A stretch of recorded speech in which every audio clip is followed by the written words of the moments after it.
लोकशाहीचा बुलंद आवाज, रिपब्लिकन वार्ता महाराष्ट्र। बोलठाणला मनोज रिंढे यांच्या उपोषणाला तूर्त दिलासा। आमदार सुहास कांदे यांच्या आश्वासनानंतर उपोषण मागे। नांदगाव तालुक्यातील बोलठाण येथे सुरू असलेले मनोज रिंढे यांचे अन्नत्याग आमरण उपोषण अखेर आमदार सुहास कांदे यांच्या शब्दावर स्थगित करण्यात आले।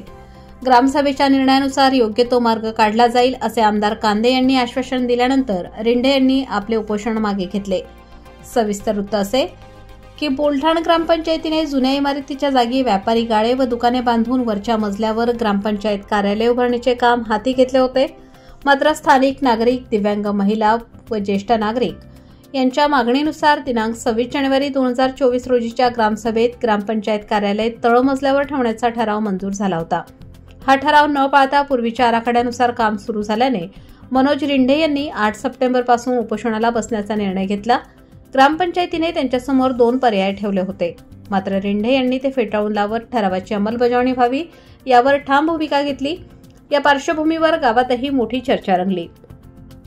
दरम्यान नांदगावचे आमदार सुहास कांदे हे सध्या मुंबईत असल्यामुळे त्यांनी बोलठाण ग्रामपंचायतीला शब्द दिला की मी 2 ते 3 दिवसात येऊन ग्रामसभा घेऊन व योग्य ती बैठक घेऊन तोडगा काढीन। आमदारांच्या या आश्वासनावर रिंढे यांनी तसेच गावकऱ्यांनी विश्वास दाखवत उपोषण मागे घेतले। सध्या सुरू असलेले काम थांबवण्यात आल्याचे समजते। आता आमदार सुहास कांदे येऊन नेमका काय निर्णय घेतात याकडे सर्वांचे लक्ष लागले आहे।